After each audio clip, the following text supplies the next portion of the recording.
Hi everyone, I'm Mrs. Fitz, and today we are going to be doing a little introduction into sequences before we really get into the calculus behind sequences and series.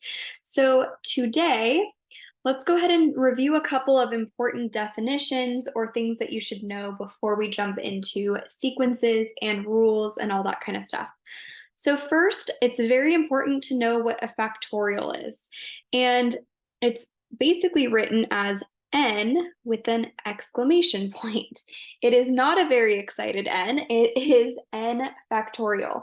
And what this represents is you take the whatever number n is, and this is a whole number that's positive, and you multiply it by every number that is one less than it in one increments of one.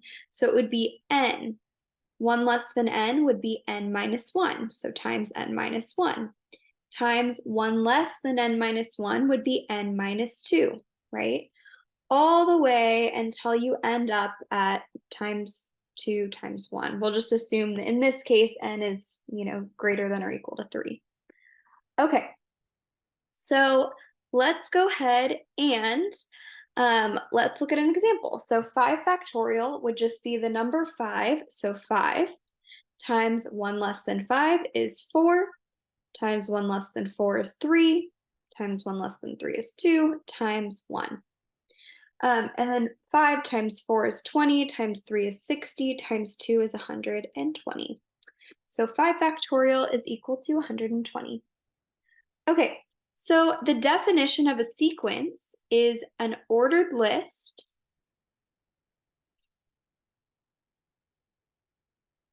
of numbers. And so the notation that we typically use is we use subscript, which is the set of all a sub n's, which would be your first term, then your second term, then your third term, and so on. Oops. Okay, so let's go ahead and look at an example involving some factorials where we have to do a little bit of simplification. This is going to be an important skill later on in the unit. Okay, so this one says simplify n plus 1 factorial over n factorial. Well, what you can do is you can rewrite n plus 1 factorial as n plus 1, right? Times 1 less than n plus 1 is n, times n minus 1, times dot, dot, dot, all the way to 1, right? All the way over, and I'm not going to rewrite n factorial because I want you guys to notice something. Well, n times n minus 1 times n minus 2, right? All the way until we get to 1 is actually n factorial. So I can rewrite this as n plus 1 times n factorial divided by n factorial. And if you notice, our n factorials cancel out. So all I'm left with is n plus 1. Okay, so not too bad. All right, let's take a look at number 2. It says write out the first 5 terms of the sequence a sub n if a sub n is equal to n over n plus 1, sorry. So a sub 1 is basically just using this rule, we're plugging in 1 for n, which would be 1 over 1 plus 1, which is a half. The second term, a sub 2, would be 2 over 2 plus 1, which is 2/3, right? A sub 3, we'd plug in 3 for n. 3 over 3 plus 1, which would be 3/4. Okay, you can actually kind of see a pattern. So the first 5 terms would be 1/2, then 2/3, then 3/4, right? Fourth term would be 4/5. Fifth term would be 5/6, and so on and so forth. Okay, so a sub n is the general rule for this sequence. Each of these numbers that we've calculated are called terms, and they are in order, right? First term is a half, second term is 2/3, and so on. Okay, let's continue. Number 3 says write out the first 5 terms of the recursively defined sequence. So The one in example 2 was actually called an explicitly defined sequence, meaning you could actually find any a sub n that you want. You could find the 102nd term really easy by just plugging in 102. However, when it's recursively defined, you start with the first term and you're just given a rule to get from that term to the one right after it, then the one right after it. So you could see how it's a lot more tedious to come up with the 102nd term. You'd have to sit there and crank them out one after the other until you get to that 102nd term. So let's take a look. It's given us the first term, which is 5, and it's saying a sub k plus 1, which is a fancy way of saying to get the next term, right? You take 3 times a sub k, which basically says multiply the term before it by 3, and then add 4. So the next term would be 5 times 3, which is 15, plus 4, which is 19. Okay. And you keep doing that over and over and over again. So then to get the next term, we'll do 19 times 3, which is, let's see, 57, plus 4, we get 61. And you just keep doing that for 2 more terms. So then we have 61 times 3, which is 183. We add 4 to it and we get 187. Okay, and we keep going. If you do 187 times 3 and then you add 4, you get 565. ... You can keep doing this all day. Okay, now number 4 is kind of going the opposite direction. It is giving us the sequence, which is 2, -6, 18, -54, 162. And what we're going to do is we're going to write a recursive definition for the sequence. So basically, you need to tell your reader to get from one term to the next, what do you do to the previous term? So using kind of a similar notation to what we saw in example 3, first off, we need to define what the first term is. So a sub 1 is equal to 2.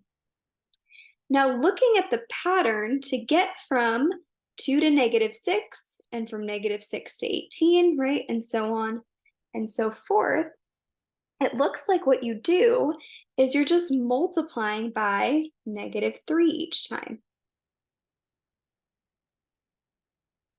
Okay, let's see.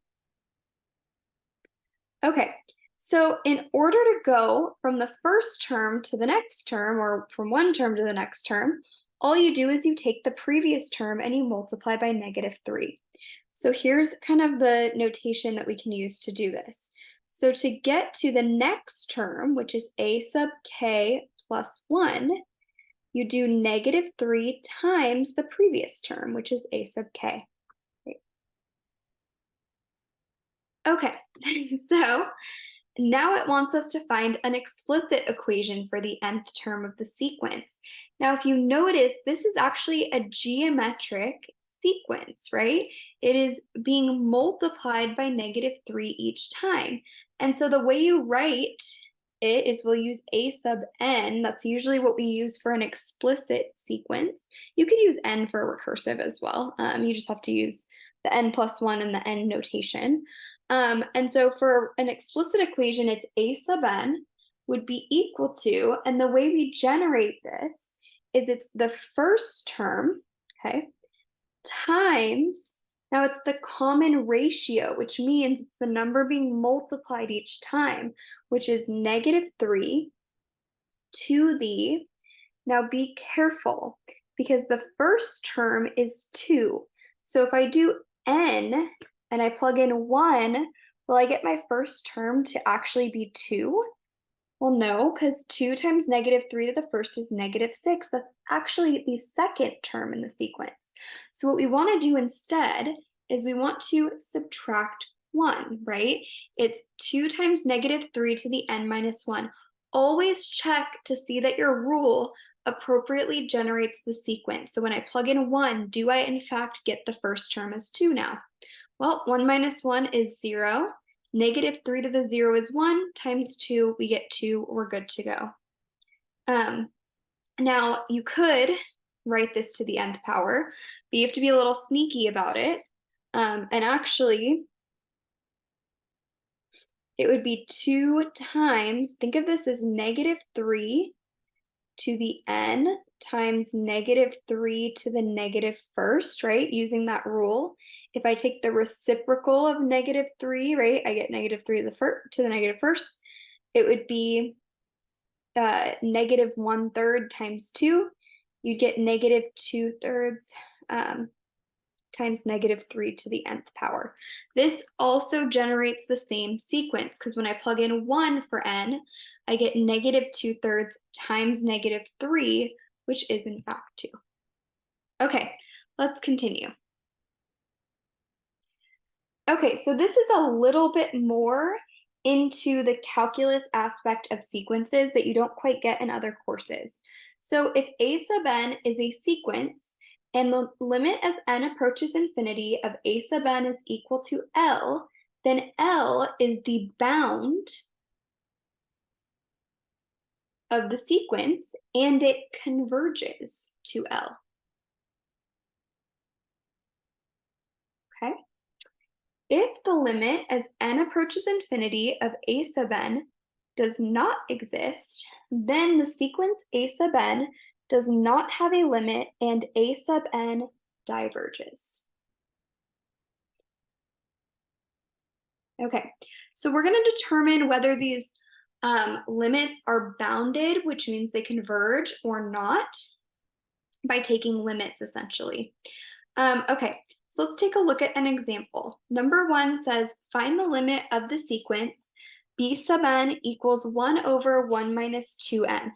Okay, so the limit as n approaches infinity of b sub n, which equals the limit as n approaches infinity of 1 over 1 minus 2n. Okay, well, what's happening as n approaches infinity? N is getting larger and larger and larger. And so when I'm doing 1 minus 2 times a number getting larger and larger and larger, that denominator is getting really large in the negative direction, right? So when I take 1 and I divide it by something larger and larger and larger in absolute value, it's going to go to 0. So therefore, my sequence b sub n converges to 0. So it's as simple as taking a limit of the explicit equation for that sequence. Okay, last two. Go ahead and try these on your own. So pause the video and then we can go over them together. Okay, so for this one, it says, determine if these sequences converge or diverge and find the limit if possible. So the first one, a sub n is equal to 3 plus -1 to the nth power. Okay, so if I take the limit as n approaches infinity of 3 plus -1 to the n, now be careful, this needs to be in parentheses. Okay, well, what's happening here? -1 to the infinity. It's kind of an interesting thing to think about. Well, it's basically just oscillating thinking sequences between -1 and +1, right? So when I actually write out this sequence, it's between 3 plus 1. So actually, the first term would actually be 3 minus 1, which is 2. And then it would be 3 plus, well, yeah, and then in 3 plus +1 would be 4. So it's basically just oscillating between 2 and 4, just like that. So does something that oscillate ever converge to a value? Well, the answer is no. And in fact, the limit itself is looking at a function that is also oscillating, correct? So this limit does not exist, okay? So therefore, a sub n as a sequence diverges.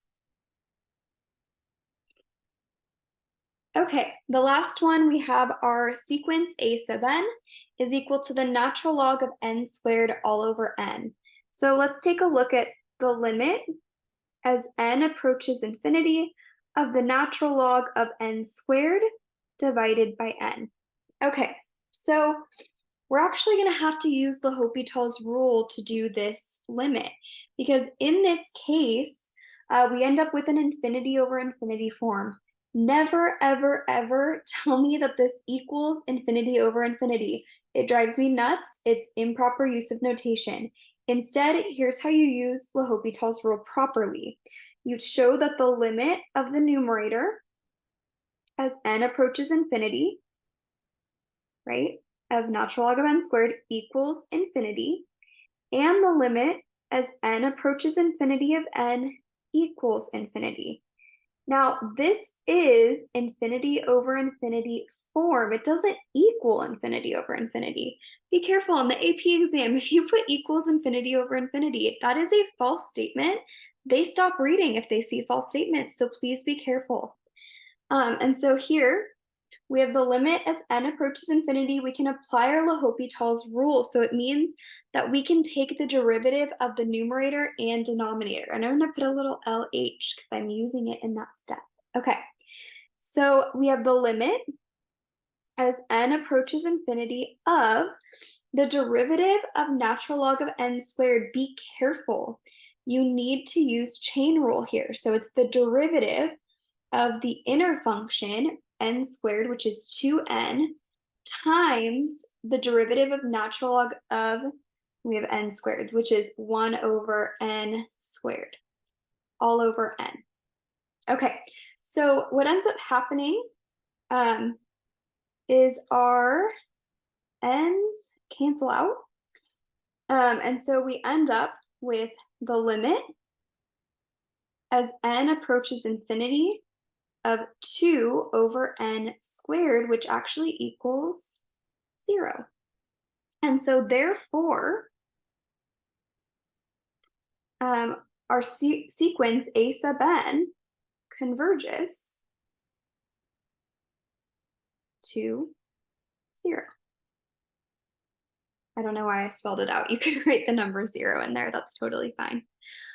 Okay, so now we're going to kind of extrapolate this concept a little bit more broadly, and we're going to talk a little bit about monotonic versus bounded sequences.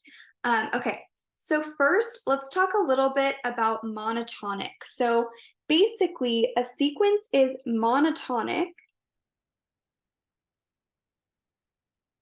if it is non-increasing or non-decreasing, okay?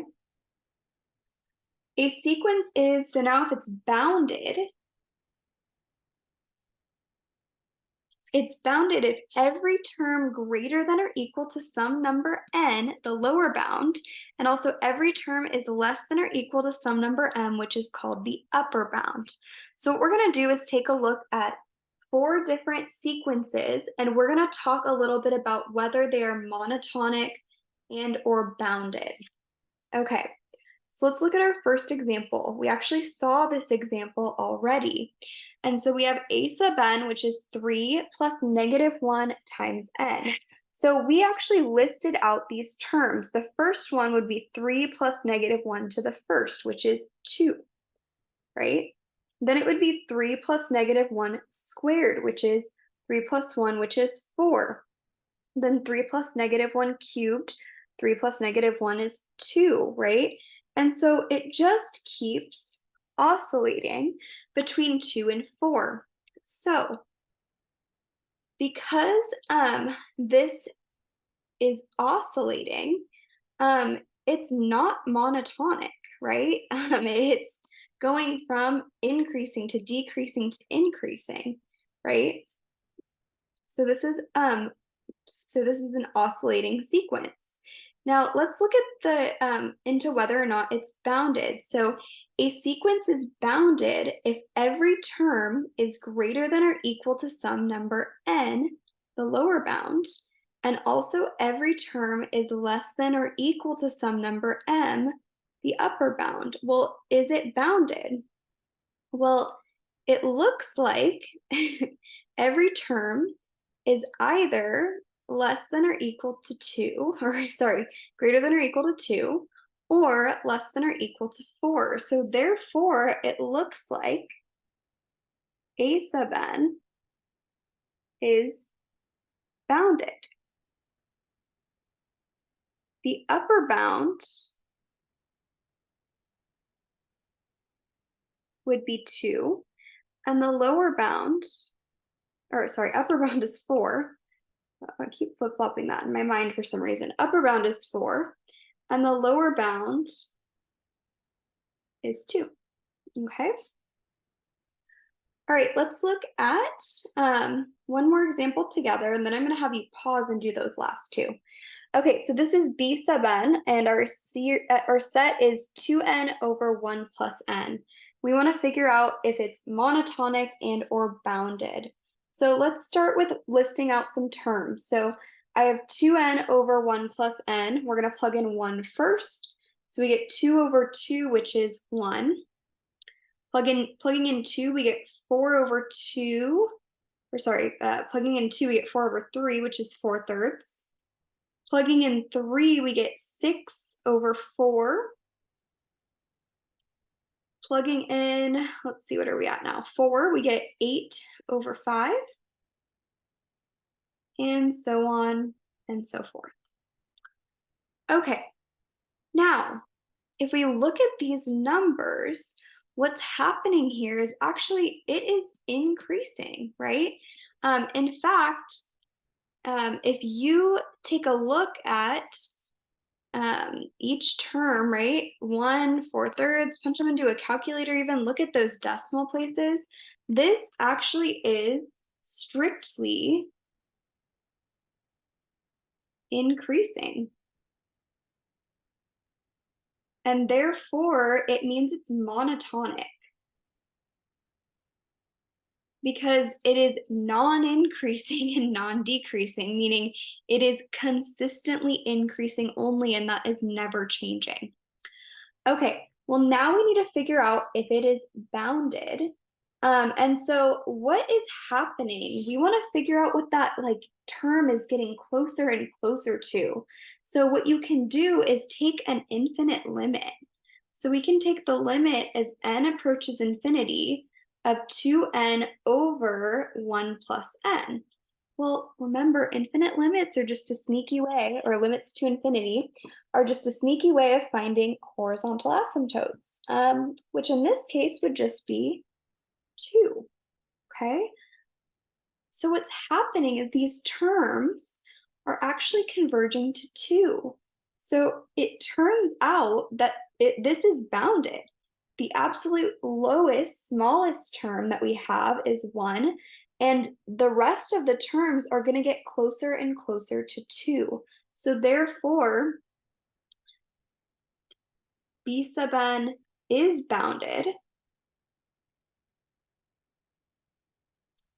with an upper bound that we just found of 2 and a lower bound of 1. All right, so go ahead, pause here, go ahead and do problems 3 and 4, and then unpause, and then you can go ahead and do them with me. Okay, so number 3, let's go ahead and list out these terms. So the first term, 1 over 1 is 1, then 1/2, then 1/3, then 1/4. Whoops, you can kind of see where this is going, right? These terms are getting closer and closer to 0, which makes sense if you take an infinite limit. This is not going from increasing to decreasing. It's not changing. It's actually strictly decreasing. And therefore, it is monotonic.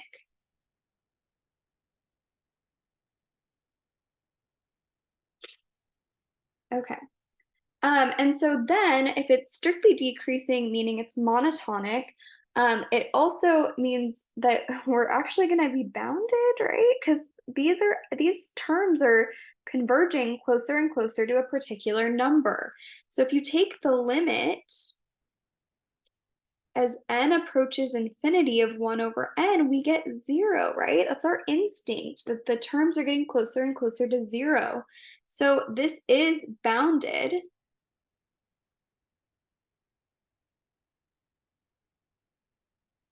with an upper bound of actually the first term is 1, and the lower bound is 0.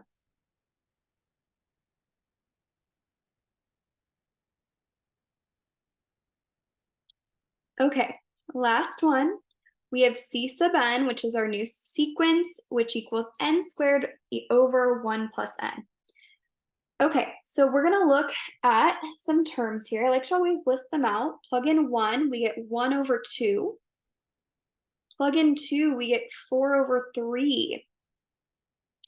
Plug in 3, we get 9 over 4. Plug in 5, we get 25 over 6, and it keeps going. Now, this is also monotonic, right? It's strictly increasing from term to term. So it's strictly increasing. Therefore, we call this monotonic. And the other thing we need to figure out is if it's bounded.